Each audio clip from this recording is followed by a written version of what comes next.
Quelle est la différence entre la bienveillance et l'empathie? On met beaucoup de mots pour l'instant à l'ordre du jour et beaucoup dans les chartes des valeurs ou dans les annonces d'emploi ou encore dans les revues que vous pouvez lire au niveau du management. On parle de bienveillance, d'empathie, de management empathique, de management bienveillant, etc. On met ça à toutes les sauces. Mais finalement, c'est quoi la différence entre l'un et l'autre? Je vais vous donner un exemple.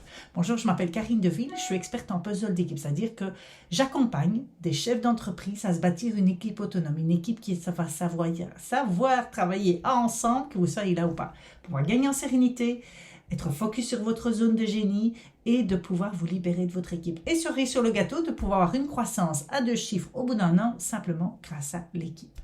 Alors, j'adore cette thématique où on parle de mots finalement et qu'on ne sait pas toujours ce qui se cache derrière. Chacun commence à se faire son idée de qu'est-ce que c'est l'empathie, la bienveillance, ou encore d'autres mots comme l'excellence, le respect, etc. La chose primordiale à savoir, c'est que c'est pas trop grave de chacun se faire une idée. La chose, par contre, qui est importante, c'est de pouvoir faire la différence entre ce que l'autre pense et ce que je pense, pour ne pas créer de quiproquos, de mécompréhension, voire quasi de conflit ou de rupture de confiance que j'ai déjà pu entendre par rapport à certaines valeurs que soi-disant on ne partage pas. Mais en vérité, ce n'est pas là du tout le problème. Le problème est qu'on ne met pas les mêmes exemples derrière, qu'on ne le concrétise pas de la même manière. J'en viens à mon sujet. La bienveillance, qu'est-ce que c'est? C'est plutôt, dans tout ce que j'ai lu, moi ce que j'aime dire, c'est une philosophie de vie. C'est je veux du bien aux autres. Je veux le bien des autres. Ça, c'est la bienveillance. L'empathie, par contre, c'est de savoir se mettre à la place de l'autre sans prendre son odeur. Ou se mettre dans ses chaussures à lui sans prendre les odeurs de ses chaussures. Je vais vous donner des exemples pour que ce soit vraiment concret. Si on parle de bienveillance, la bienveillance, qu'est-ce que c'est? C'est par exemple une personne qui est en réunion et qui doit faire une présentation. Elle commence sa présentation, c'est le boxon. Personne ne comprend où il veut en venir, c'est déstructuré. La bienveillance serait de lui dire, tu sais, j'aimerais mieux que tu t'arrêtes maintenant. Parce que pour moi... sais. Oh, c'est pas vrai. Bon, c'est mon Siri qui s'est mis en route, mais je continue quand même. Ça, c'est tout le direct. Même si vous le voyez en différé, pour moi, c'est du direct, je continue ce que je fais. Et donc, je suis bienveillante vis-à-vis de moi aussi parce que je sais que ce n'est pas des choses qui normalement se font. Et d'un autre côté, ça fait partie de la vie et je peux être bienveillante vis-à-vis de moi. Il y a des choses qui peuvent se passer, je continue quand même parce que je sais que vous serez bienveillant vis-à-vis de moi aussi. Je continue. Donc, ça ne va pas du tout sa présentation. Moi, je lui dis, en tant que manager, je lui dis, tu sais, je préférerais que tu t'arrêtes là, que tu revoies ce que tu dois faire, comment tu fais, que tu viennes me voir pour pouvoir préparer ça différemment, pour pouvoir le représenter à nouveau devant tout le monde. C'est droit au but, ça peut paraître cash. La chose, c'est que je suis bienveillante vis-à-vis de lui. C'est-à-dire que pour moi, mon but n'est pas de le casser devant tout le monde. Par contre, c'est d'arrêter ce qu'il est en train de faire parce que de toute façon, il s'enfonce encore plus. Et c'est de lui dire, ok, maintenant j'arrête ta présentation. Il y a de la préparation à voir. Tu reviendras la fois prochaine.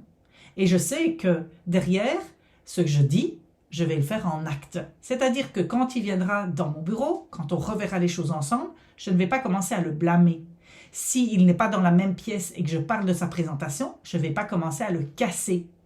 Donc, je vais aligner ce que je suis en train de faire, je vais l'aligner. C'est-à-dire que si j'ai quelque chose à dire, je le dis devant tout le monde. S'il y a quelque chose qui ne va pas, je peux lui dire. Et je lui laisse de toute façon le droit à l'erreur de pouvoir représenter ça une deuxième fois. Ça, c'est de la bienveillance, même dans les cas où les choses ne vont pas bien. Parce que être bienveillant quand tout va bien, c'est piece of cake. Tout le monde sait faire ça. C'est surtout être bienveillant quand les choses ne vont pas bien.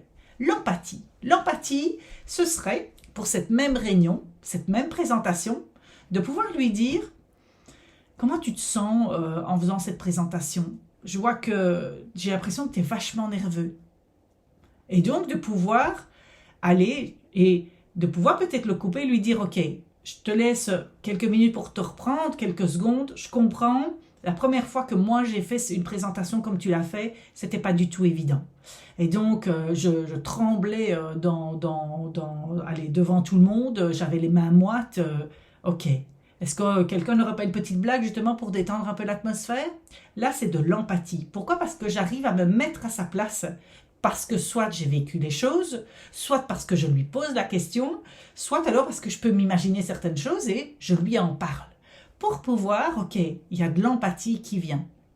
Il y a d'autres exemples d'empathie. L'empathie, ce serait aussi, moi je l'ai ça par exemple avec mes clients. Quand j'ai des clients qui viennent et qui sont en burn-out et que je leur explique, est-ce que quand tu passes devant ton entreprise, tu commences à avoir des palpitations, commences à avoir des sueurs, commences à avoir une crise de panique et que je commence à leur expliquer, souvent ce qu'ils me répondent, parce que j'ai souvent entendu ça, moi je n'ai pas vécu ça, mais je l'ai souvent entendu autour de moi, ils me disent, mais Karine, j'ai l'impression que tu parles de ma vie, que tu étais à côté de moi et que tu me filmais.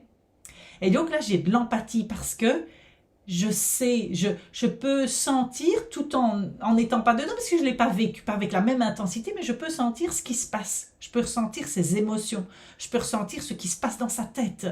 Parce que j'ai suffisamment écouté d'autres personnes et que je me suis mis en réelle écoute quand je les ai écoutées, pour pouvoir aller sur les différents canaux sensoriels que l'on a, pour pouvoir capter tout ce qui était à capter, parce que, un, ça m'intéresse, deux, je sais que j'ai d'autres personnes qui le vivent autour de moi. Et si moi, je ne l'ai pas vécu, je vais pouvoir leur parler de d'autres personnes. Ça, voilà. Voilà ce que je voulais vous apporter pour la différence entre la bienveillance et l'empathie. La bienveillance, c'est moi aussi, finalement, si je vous donne ce cas du burn-out, c'est quand il vient en consultation chez moi en coaching, de pouvoir lui dire des choses, peut-être qui ne sont pas plaisantes à entendre. Par contre, je suis alignée, c'est-à-dire que je suis là de toute façon pour lui tendre la main, pour lui faire. Par contre, je ne vais pas être complaisante sur le fait de le plaindre.